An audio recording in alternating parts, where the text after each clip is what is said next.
Good morning, good afternoon, good evening, good night, depending on where you are in this world. God bless you. This is Gloria White coming to you from Utah, USA. Today we're continuing in the book of Isaiah in the Old Testament, in the King James Version of the Holy Bible, chapter 2. The word that Isaiah the son of Amos saw concerning Judah and Jerusalem.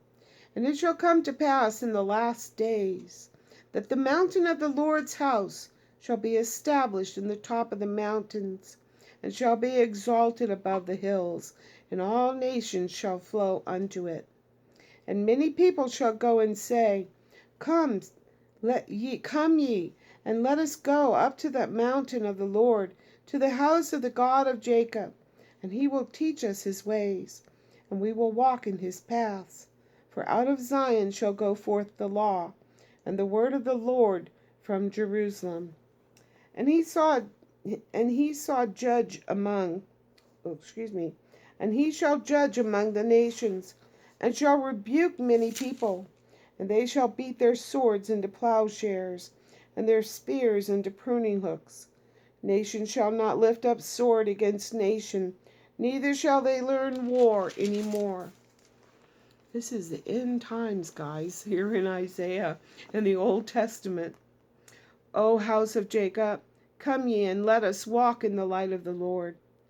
Therefore thou hast forsaken thy people in the house of Jacob, because they be replenished from the east, and are soothsayers like the Philistines, and they please themselves in the children of strangers. Their land also is full of silver and gold, neither is there any end of their treasures. Their land is also full of horses, neither is there any end of their chariots. Their land also is full of idols. They worship the work of their own hands, that which their own fingers have made. And the mean man boweth down, and the great man humbleth himself. Therefore forgive them not. Enter into the rock, and hide these in the dust, for fear of the Lord, and for the glory of his majesty. The lofty looks of man shall be humbled, and the haughtiness of men shall be bowed down, and the Lord alone shall be exalted in that day. For the day of the Lord of hosts shall be upon every one that is proud and lofty, and upon every one that is lifted up, and he shall be brought low.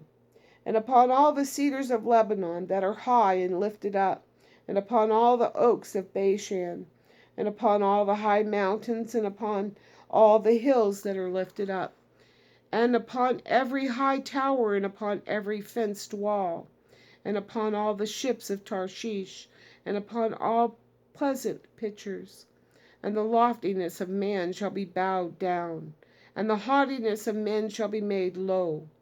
And the Lord alone shall be exalted in that day. And the idols he shall utterly abolish, and they shall go into the holes of the rocks, and into the caves of the earth, for fear of the Lord, and for the glory of his majesty, when he ariseth to shake terribly the earth. In that day a man shall cast his idols of silver, and his idols of gold, which were made each one for himself to worship, to the moles and to the bats, to go into the clefts of the rocks, and into the tops of the ragged rocks, for fear of the Lord, and for the glory of his majesty, when he ariseth to shake terribly the earth. Cease ye from man. Cease ye from man, whose breath is in his nostrils, for wherein is he to be accounted of? Why should he be esteemed?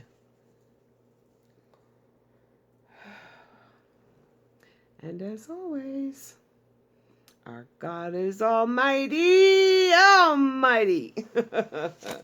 And I love you.